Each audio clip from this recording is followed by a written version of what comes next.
Hello bachcho, so first of all we will read out the question.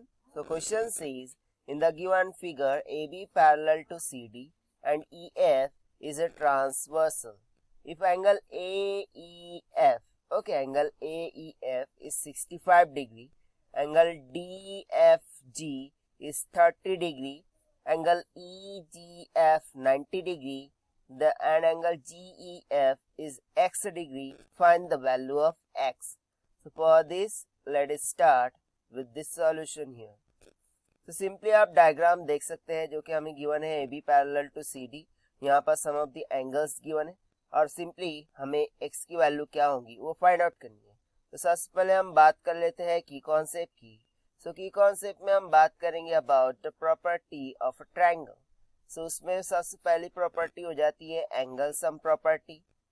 So angle sum property of triangle में क्या होता है, the sum of interior angles of triangle is equals to 180 degree, यानी कि triangle के जो interior angles होते हैं उनका समीशन 180 के इक्वल होता है. ये हो गई फर्स्ट प्रॉपर्टी. सेकंड प्रॉपर्टी हो जाती है linear angles. Okay, linear angles. और थर्ड में हम बोल देंगे सिंपली alternate angles.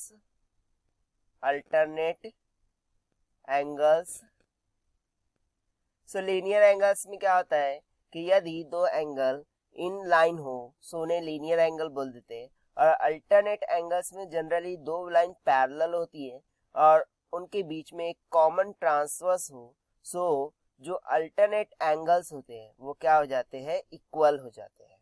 तो चलिए अब हम स्टार्ट करते हैं सॉल्यूशन से. तो सबसे पहले तो हमें गिवन क्या है कि AB ये पैरेलल है किसके, CD के. ये जो AB दिख रहा है ये किसके पैरेलल, CD के. साथ ही साथ अगर मैं FE की बात करूं यानी कि ये वाली लाइन, ठीक है, FE की बात करूं, तो ये जो FE है या फिर EF है ये एज अ ट्रांसवर्सल वर्क कर रहा है. ठीक है, is a transversal in between these two parallel lines. So इस कारण से हम क्या बोल सकते हैं कि जो एंगल AEF है वो इक्वल हो जाएगा एंगल EFD के. AEF यानी कि ये वाला एंगल किसके इक्वल हो जाएगा, EFD. दैट मीन्स के इस ये वाले एंगल के. ठीक है, और इन्हें ही हमें क्या बोलते हैं, सिंपली अल्टरनेट एंगल. ठीक है, सो कारण क्या हो जाएगा, अल्टरनेट एंगल. अब AEF देखूं तो कितना बोला है, 65. सो EFD भी कितना हो जाएगा, 65 डिग्री के इक्वल. ठीक है, अब नेक्स्ट थिंग हम यहाँ पर क्या कर सकते हैं. सो जनरली AEF, ठीक है, AEF की मैं बात करूं, AEF यानी कि ये वाला एंगल. सो ये वाला जो एंगल है वो EFD के इक्वल है. बट EFD को अगर मैं देखूं सो वो दो एंगल में ब्रेक हो रहा है. एक तो हो गया EFG और दूसरा हो गया GFD. सो यहाँ पर हम इस तरीके से लिख सकते हैं AEF equals to angle EFG plus angle GFD के इक्वल. अब AEF कितना है, 65 डिग्री इक्वल्स टू EFG हमें पता है कि नहीं, हमें फाइंड करना है. सो EFG वैसी की वैसी प्लस एंगल GFD कितना है, देखिए यहाँ पर 30 डिग्री गिवन है. सो यहाँ पर हो गया 30 डिग्री. 30 उधर जाके क्या हो जाएगा, माइनस हो जाएगा यानी कि सब्सट्रैक्ट करेंगे. सो हमें EFG क्या मिल जाएगा, एंगल EFG क्या मिल जाएगा, 65 minus 30 is equals to 35 degree. So हमें EFG यानी कि ये वाला जो एंगल है वो कितना निकल के आ गया, 35 डिग्री के इक्वल.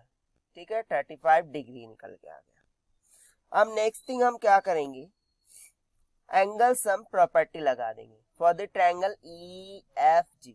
क्योंकि देखिए यहाँ पर ये वाला एंगल आ गया, ये वाला एंगल देखिए हमें गिवन है कितना है, 90 डिग्री है, और ये वाला एंगल हमने फाइंड कर लिया है. तो simply by using angle sum property मैं यहाँ पर x की वैल्यू फाइंड आउट कर सकता हूँ। ठीक है, तो सिंपली यहाँ पर हम बोल देंगे by using angle sum property angle GEF plus angle EGF plus angle EFG equals to 180 degree हो जाएगा। अब यहाँ पर वैल्यूज पुटअप कर देंगे, ये है x, ये है 90 डिग्री गिवन है हमें, प्लस EFG कितना है 35 हमने कैलकुलेट किया इज इक्वल्स टू 180 डिग्री से यहाँ से x is equals to 180 minus 90 minus 35। तो जब हम इसे सब्सट्रैक्ट करेंगे तो x की वैल्यू निकल के आ जाएंगी 55 डिग्री की, और यही हमारा रिक्वायर्ड आंसर हो जाएगा। सो x हमारा कितना निकल के आया है 55 डिग्री के equal. So this is the required solution. I hope you understand it well. Best of luck. Thank you.